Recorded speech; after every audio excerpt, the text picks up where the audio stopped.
Hey, Wes here. Thanks for joining me today. Always appreciate that. And you may recall, if you're a regular viewer, that a few episodes ago I made this pot, this big saucer pot. And since that time, I have painted it. Now it's ready to be fired.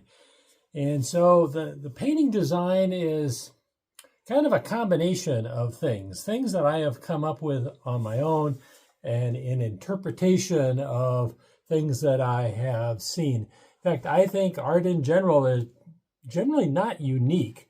It may be individualized, it may be kind of creative, but the art that we have, the things that we come up with are a result of all of our experiences, the things that we have seen and done.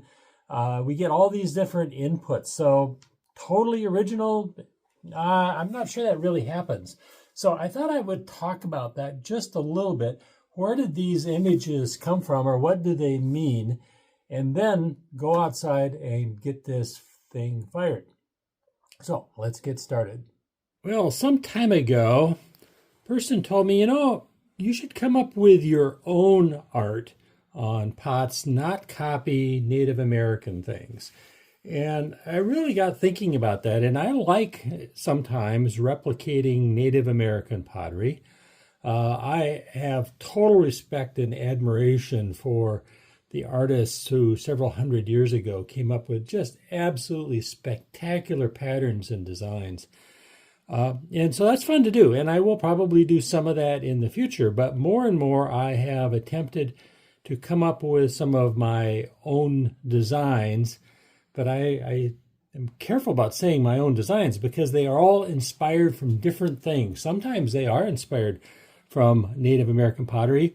And much of the stuff on this particular bowl is inspired from Art Deco. And I'll tell you what I did. I looked at primarily stained glass windows from the Art Deco period. So I think this would be a good example of that. And I didn't copy them so much as deeply inspired by some. And so with all of the images here, for the most part, they are celestial images. Basically, this would be, in my mind, kind of considered a sun. In this case, it would be a moon.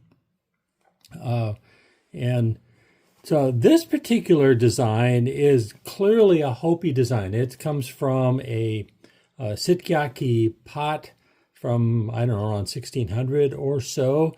And somebody told me, a native person told me, this is a cloud design. Well, to me, it looks like a sun. And so that says something to me about the iconography and the symbolism in pottery. What something means to me will be different for you. And so each of these things is individualized. And I always stay away from speculating about Native American pots and what they mean. I think they frequently do have meaning. But even if you can tell kind of what that image is, that it's a cloud or a sun or a bird, I still don't know the context of the culture. So I just kind of try and stay away from that and try to make my own stuff. And so that's what I did with this. This would be more of a sun kind of image here as well. And the other thing that I try to put in most of my pots is this concept of compassion. So if you listen to my videos, I always end with wishing people health, happiness, peace, and love. So these are my symbols: health, happiness, peace, and love. And so it doesn't mean that to you, but it means that to me. And so it's an individualized thing for me. So that's how I come up with it. And I think it's really interesting that the Art Deco designs are very angular, very geometric, and I think look a lot like a lot of Native American designs as well. And so maybe the Art Deco people were inspired by Native Americans. I don't know. But this is my pot, and it means things to me. You can look at it. You may or may not like it, and it may or may not mean something to you. I don't know. But I did the best I could, and I'm looking forward to getting it outside and getting it fired. Here is the plan. Got a little bit of charcoal down.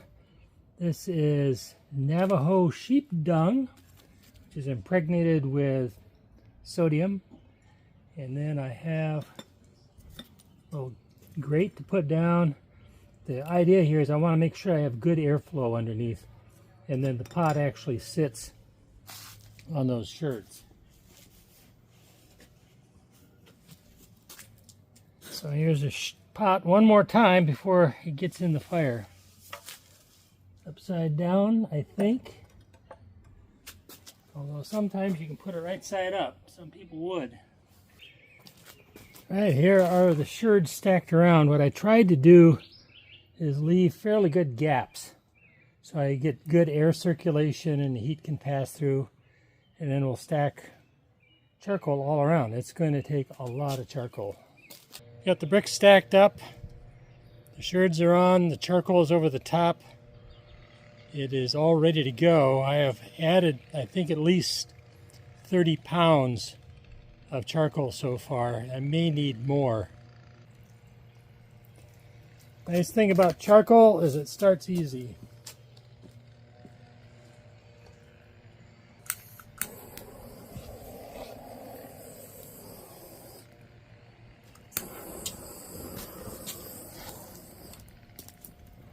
It's now in the hands of the fire gods. It's been about an hour and 3/4. Things are looking okay.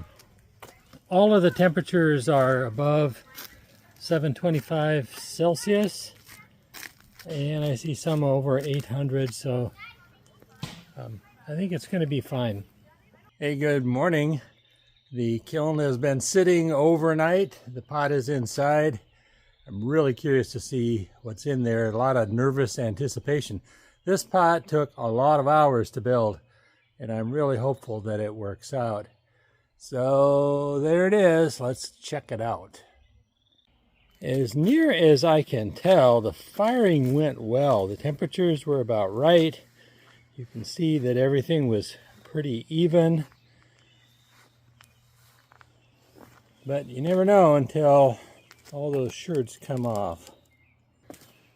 All right, let's take this apart bit by bit.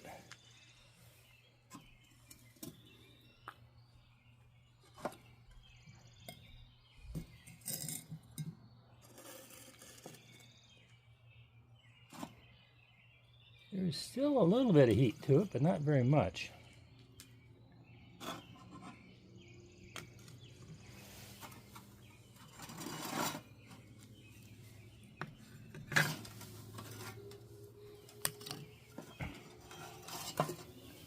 You see a lot of nice blushing there.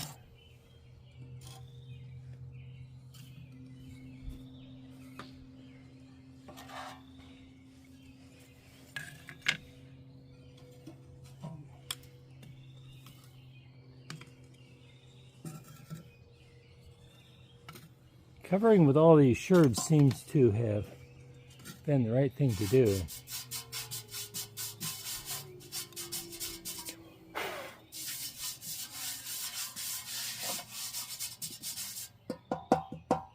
Sounds good so far. Let's see what we get. The big reveal. All right. Man, oh man.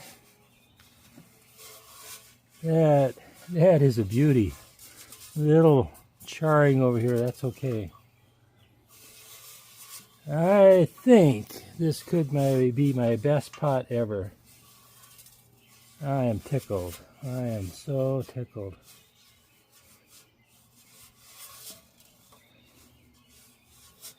Well, you know, I'm so thankful to the ancestors who showed us the way, paved the way. To all the people